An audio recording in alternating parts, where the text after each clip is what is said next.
Welcome to another episode of Who's There? Horror Stories and Reports, where shadows come alive and the whispers in the walls have much to tell. In today's episode, we'll explore accounts that have reached us through those who dared to face the unknown. Stories of inexplicable encounters, presences that defy logic, and moments when the line between our world and something beyond simply vanished. And as we always say here on the channel, sometimes it's better not to answer when someone or something asks, "Who's there?" I never imagined I would be here telling this story, but after almost 2 years, I still wake up in the middle of the night, thinking about what we experienced in that house. My name is Miguel Hernandez. I'm 37 years old, and I work as an accountant for a mining company in Saltillo. In 2019, I was transferred to the Torreon branch in Coahuila with a promotion I couldn't turn down. My wife Laura was pregnant with our second child, and our firstborn Daniel had just turned 8. We were what you might call an average family, you know? Me with my office job, Laura teaching math at an elementary school, and Daniel, a quiet boy who loved drawing and reading stories about dinosaurs. The move was difficult, especially for Laura, who had to leave her job, but the salary difference made up for it. We were excited about the idea of starting fresh in a new city. The real estate market in Torreon was through the roof due to new industries setting up in the region, and rents were ridiculously expensive for what they offered. After 2 weeks of searching and staying in a cheap hotel that was draining our savings, we found an ad for that house on Allende Street, near the historic downtown. It was a 1920s construction, with thick adobe walls, terracotta floors, and a small interior courtyard with a huge prickly pear cactus. The rent was surprisingly low for the size and location. When I asked the real estate agent about this, he let out that nervous laugh and said the owner, an old landowner from the region, just wanted someone looking after the place while he resolved inheritance issues. I should have noticed then that something was wrong, but we were desperate and the house seemed perfect. We signed the contract that same day. During the first few days, everything seemed normal, except for the unusual cold inside the house, even on the hottest desert days in Coahuila. Laura joked that the thick walls were excellent for thermal insulation, but it was strange how some rooms were freezing while others maintained a normal temperature. The room we chose for Daniel was especially cold, but it was the only one besides ours that had enough space for a bed and a desk. It was a peculiar room with a huge built-in closet that occupied almost an entire wall and a high, narrow window that barely let in light. Daniel didn't complain. On the contrary, he said he liked the room because it was quiet. We installed a dinosaur lamp that he loved and hung his drawings on the walls to make the environment more welcoming. It was in the 3rd week that Daniel mentioned Mr. Roberto for the first time. We were having dinner when he commented casually, as if talking about a classmate, "Mr. Roberto doesn't like it when I leave the light on at night." Laura and I exchanged confused looks. "Who is Mr. Roberto, son?" I asked. Daniel continued eating his spaghetti as if nothing strange was happening. "The man who visits my room. He's very skinny and wears round glasses. He said that was his room before." Laura, always practical, assumed it was an imaginary friend. Daniel had never been very sociable, and moving to a new city without friends had probably led him to create a companion. I agreed, although something about the specific description bothered me. A few days later, Daniel was drawing at the living room table when I approached to see what he was doing. It was a drawing of a very thin man, almost skeletal, with round glasses, wearing what appeared to be an old-fashioned suit. "Is this Mr. Roberto?" I asked, trying to sound casual.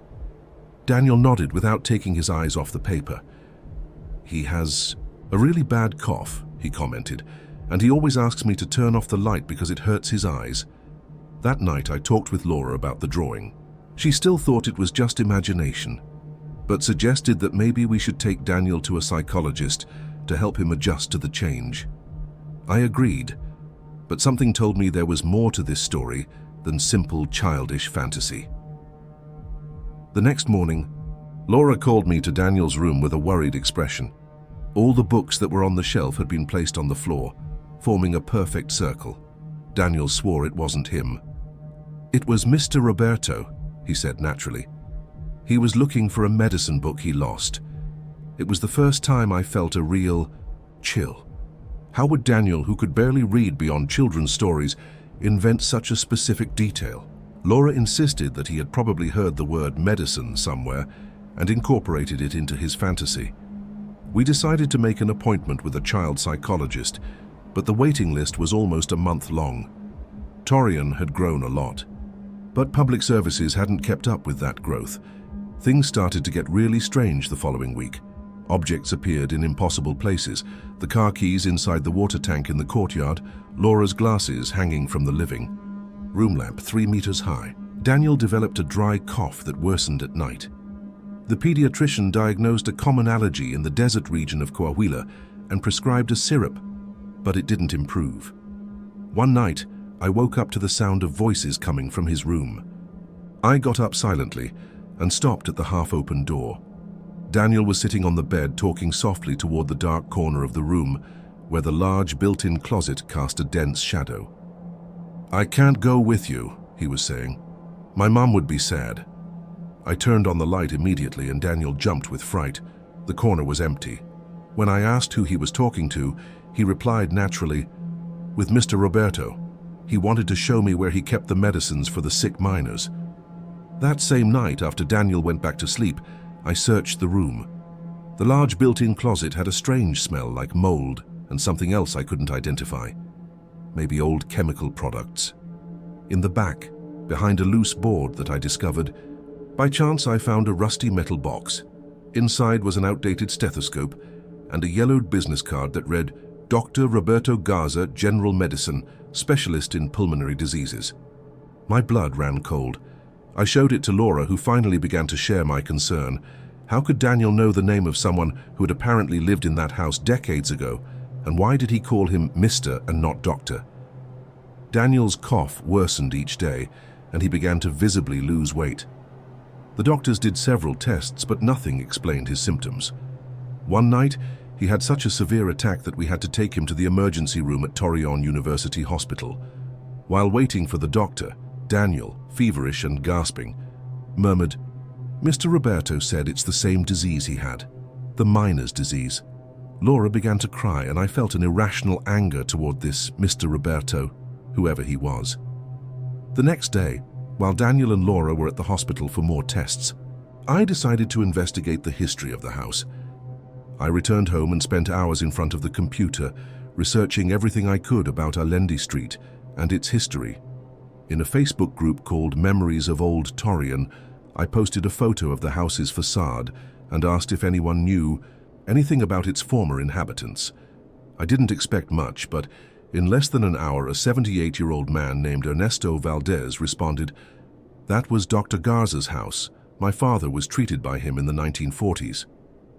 I sent Ernesto a private message, and he told me that Dr. Roberto Garza was famous for treating miners with lung diseases when hospitals rejected them. He converted one of the rooms in the house into an office during the tuberculosis epidemic. He ended up contracting the disease and died alone in that house. I continued digging deeper. In the digital archive of the newspaper El Siglo de Torreon, I found a small obituary from 1943. Dr. Roberto Garza passed away yesterday at 51 years of age, a victim of tuberculosis contracted from his own patients. Without family, he dedicated his last years to treating coal mine workers in Coahuila. There was a small, grainy photo, a thin man with round glasses, exactly as Daniel had drawn him. On another local history site, I discovered that in the last months of his life, Dr. Garza developed severe photophobia, a rare but documented symptom of advanced tuberculosis, keeping himself in darkened rooms. The article mentioned that despite being a doctor, many patients respectfully called him Don Roberto or Mr. Roberto, as that was how he preferred to be addressed. I returned home trembling, unable to ignore the coincidences. At the hospital, the doctors finally diagnosed Daniel with a rare lung infection, possibly caused by spores from a fungus that could be in the old walls of the house, something common in old buildings in Torreon, where the dry desert climate preserved microorganisms. For decades, when I told Laura about Dr. Garza, She, who had always been the rational one in the family, didn't hesitate. "We're getting out of that house today." We went back only to pick up the essentials, and I remember Daniel, still weak, insisting on saying goodbye to Mr. Roberto. Laura wouldn't allow it, practically dragging him to the car. As I closed the front door for the last time, I swear I heard a dry cough coming from the empty interior of the house. We moved to a small modern apartment on the other side of Torreon, near Venustiano Carranza Park. The medications began to take effect and Daniel improved rapidly. For weeks he asked about Mr. Roberto, but over time he stopped mentioning him. 6 months later, when we thought everything was behind us, I found Daniel talking to himself in his room. When I asked who he was talking to, he replied with that childish innocence that can be so terrifying. With Mr. Roberto, he said he's happy that I'm better but sad because he's alone again. He said he's going to wait for another family, maybe someone with a child he can help. We never returned to that house and I requested a transfer back to Saltillo as soon as possible. Daniel, now 10 years old, rarely talks about Mr. Roberto, although sometimes he still draws him, the same skeletal figure with round glasses. Recently, while organizing boxes we still hadn't unpacked since the move, I found the rusty metal box with the stethoscope. I don't remember bringing it. Daniel walked by me at that moment, looked at the box and said, as if commenting on the weather, "Mr. Roberto must have put it in your suitcase. He said he wanted someone to remember him and the miners he couldn't save." I closed the box immediately and buried it in the backyard that same night. Some memories, like some visitors, are better left behind. I don't usually share my stories here, but after what happened 3 months ago, I need to unburden myself to someone who won't label me as crazy or drunk. My name is Carlos Ramirez. I'm 42 years old, and I've been a truck driver for almost 2 decades. I was born in Saltillo, Coahuila, and I know every curve and pothole in northern Mexico. I work for a transport company that runs the Saltillo-Monclova-Piedras Negras route, mainly carrying auto parts for the maquiladoras. I'm one of those old-school truckers, you know. I have my own rig, a 2010 Kenworth W900 that I bought used and restored with my own hands. I call it El Compadre, and I take better care of it than many people care for their children. I've been divorced for 5 years, have a 15-year-old daughter who lives with her mom in Monterrey, and my only company on the highways is a stray dog named Diesel that I adopted at a gas station 3 years ago. This story happened on a Monday, October 23rd of this year. I remember it exactly because it was the eve of my daughter's birthday, and I was in a hurry to deliver the cargo in Monclova and get back in time to hit the road to Monterrey the next day. I had left the depot in Saltillo around 7 in the evening, later than normal, because there was a problem with the cargo documentation. The sky was already heavy when I left, and it wasn't long before that heavy rain began, the kind that seems like buckets of water falling. Federal Highway 57 isn't one of the best under normal conditions, but with rain, it becomes a nightmare. Almost zero visibility, potholes hidden by puddles, and those treacherous curves after the turnoff to General Cepeda. I was driving slowly, with high beams on and the windshield wipers at maximum, listening to a ranchera program on the radio. Diesel was sleeping in the passenger seat, snoring as always. It was past 8:30 at night when I reached that sharp curve near KM 158, just after the turnoff to General Cepeda. Any trucker in the region knows that stretch.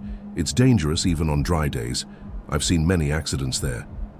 The rain had diminished a bit, but was still falling steadily. That's when I saw him for the first time.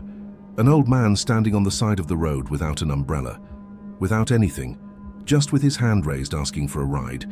He was completely soaked, water running down his wrinkled face. Normally I don't stop to give rides, especially at night. The road has its dangers, and I'm not just talking about curves and potholes, but something about that old man made me hit the brakes. Maybe it was his age. He must have been about 70. White hair stuck to his face from the rain. A thick, white mustache too. He wore a faded plaid shirt, worn jeans and old boots covered in mud. He looked like one of those old cowboys from the ranches in the region. What impressed me most were his eyes. Even in the darkness, with only the headlights, I could see they were a very light blue, almost transparent. It's not common to see eyes like that in Mexicans, especially in older folks from the interior. I pulled the truck over a few meters ahead and opened the passenger door. Diesel woke up and started growling softly, which was strange. He's generally friendly with everyone. "Get in, sir, you'll catch pneumonia in this rain," I shouted. The old man didn't respond, just walked slowly to the truck and climbed in with difficulty. I had to push Diesel toward the middle between the seats. The dog kept growling with the hair on his neck all bristled. "Quiet, Diesel," I ordered, and he settled down, but continued watching the passenger with distrust. "Where are you headed?" "Sir?" I asked as I started driving again. Silence. I thought maybe he was deaf. "Where are you going?" I repeated louder. Nothing. I glanced at him. He was sitting completely motionless, staring fixedly at the road ahead. Water was dripping from his clothes, forming a puddle on the floor of the truck. "I have a towel behind the seat if you want to dry off," I offered. He didn't move. I decided not to insist. Maybe he was shy or really couldn't hear well. I turned up the volume on the radio and kept driving. The rain intensified again and visibility worsened. I reduced my speed even more, concentrating on the road. Occasionally, I would look at the passenger. He remained in the same position, soaked, as if he had just come in from the rain, despite having been inside the truck for almost half an hour. I began to feel a strange cold, even though the heater was on. It was a cold that seemed to come from within, as if my bones were freezing. Diesel was restless, moving nervously in the space between the seats. When we passed the Kiom 180 marker, I noticed something even stranger. The puddle of water on the floor, where the old man's feet were, had a reddish-brown coloration, like mud mixed with something darker. "Are you hurt?" I asked, concerned it might be blood. Again, no response. I decided I would stop at the next gas station.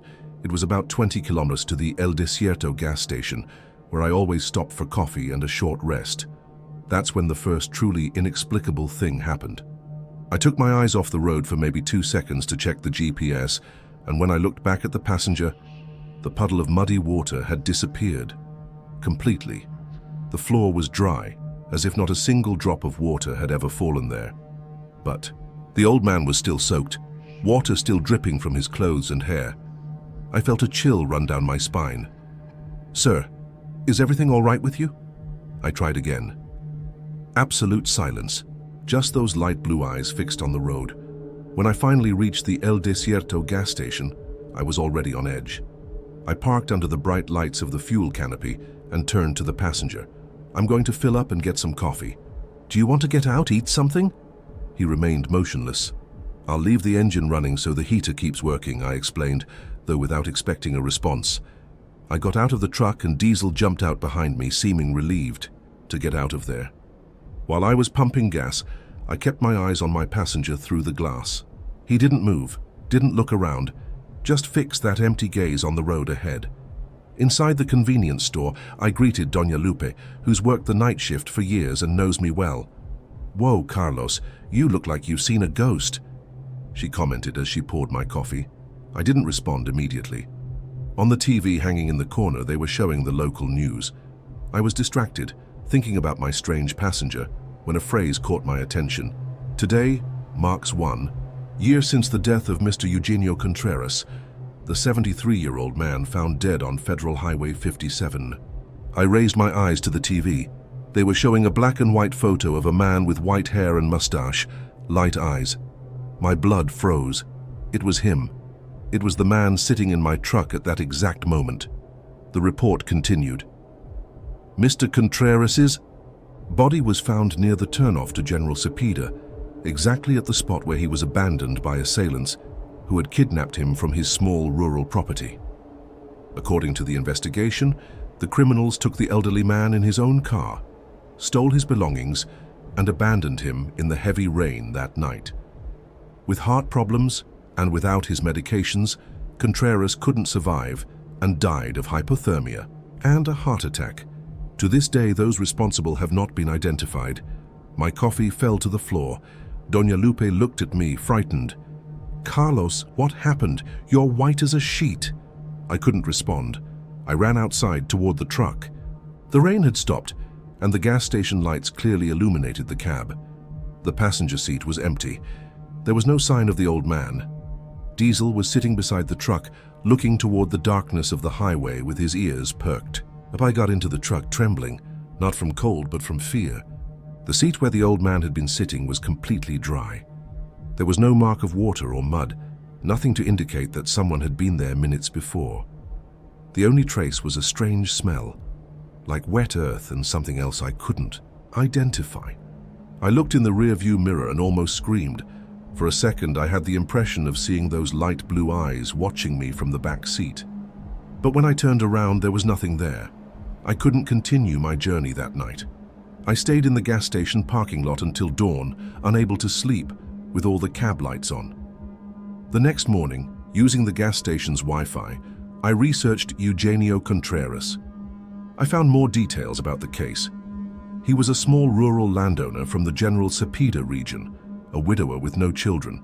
He was kidnapped by thieves who invaded his property, taken in his own car, and abandoned in the rain at that curve, on Highway 57. The body was only found the next morning by a driver passing through the area. The cause of death was officially recorded as acute heart failure aggravated by hypothermia. The killers were never found.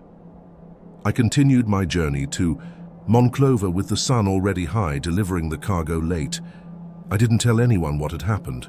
Who would believe me?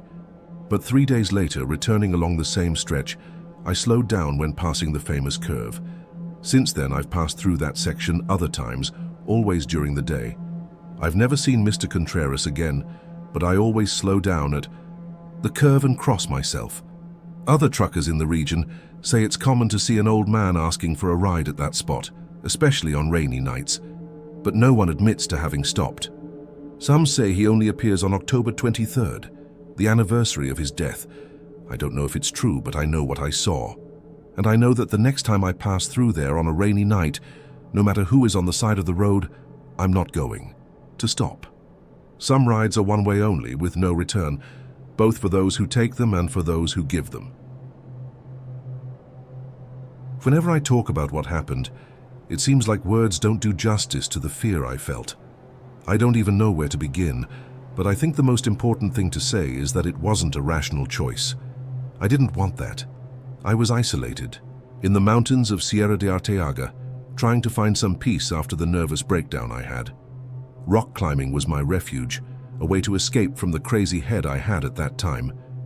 But something was wrong from the beginning. I no longer wanted to be there, and everything around me seemed different, as if it was trying to tell me something I wasn't prepared to hear. I went alone, as I always did, but this time something felt different. The wind was strange, almost heavy. I reached a higher region where I had never been before, and that's where I found the stone. It didn't seem like much at first glance, just a strange rock covered with moss and with markings on the surface. But when I touched it, a strange sensation ran up my spine. I couldn't explain what it was, but it seemed like the stone was calling me, as if it wanted to show me something. I should have ignored it, turned back and walked away, but I didn't. I touched deeper, and that's when the voices began. It was a soft whisper at first, almost as if the wind was playing with my ears, but it wasn't the wind. I heard my name being called, and my head became confused, as if I had been dragged to another place. "Climb higher," the voices said. "Higher. Everything will be better."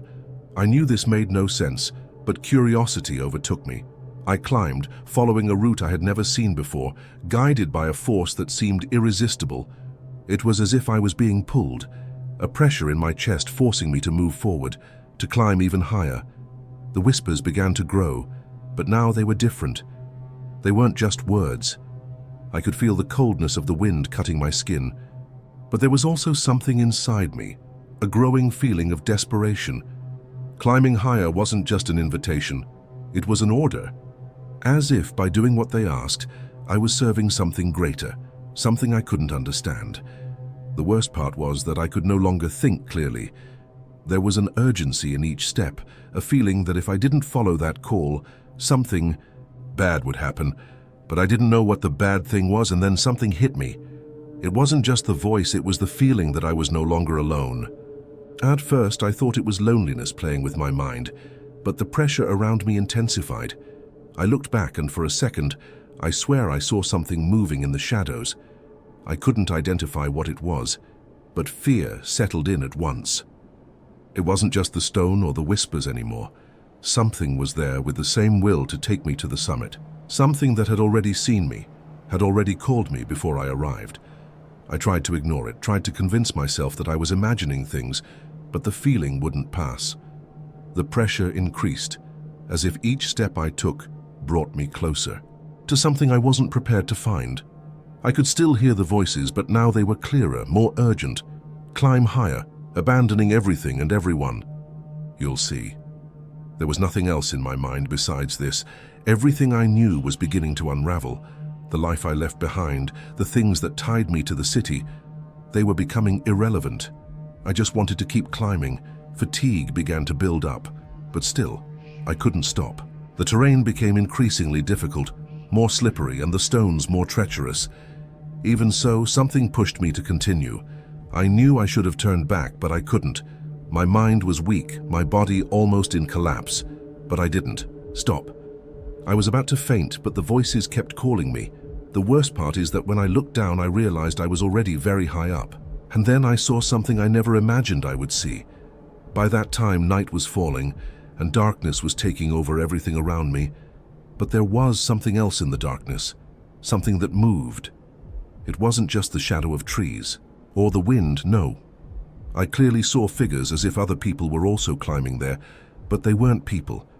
I couldn't identify them well, they were just distorted shapes, but I knew they were coming after me. They were following me, as if they were part of all that.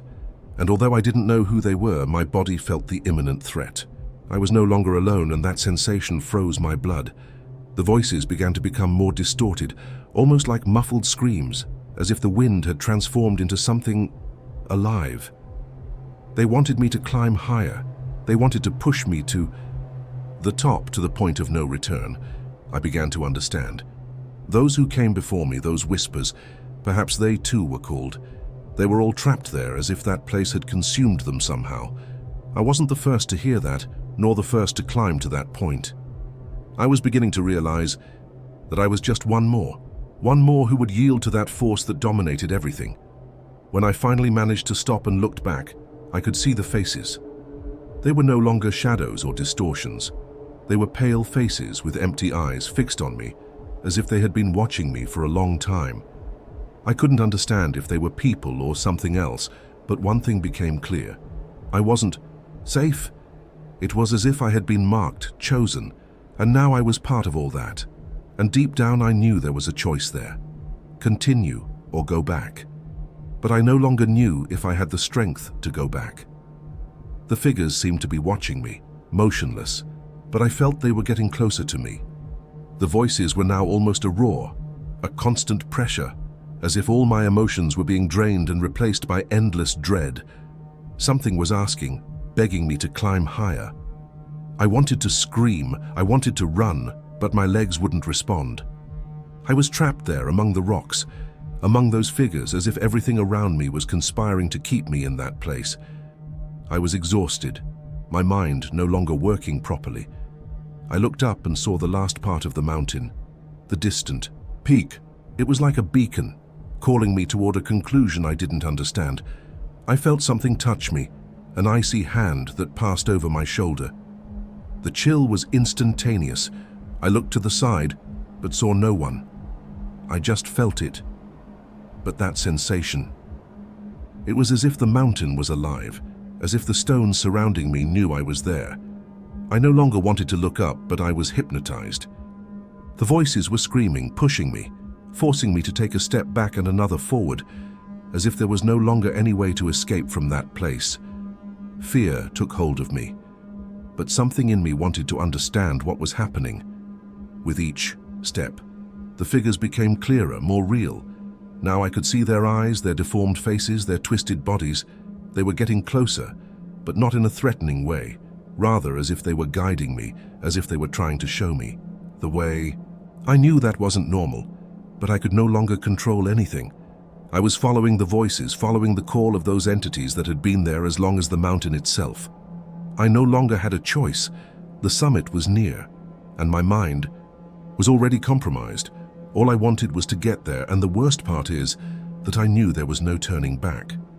It was then that I heard a laugh, low, almost a sigh in the wind, but clear enough to make me stop.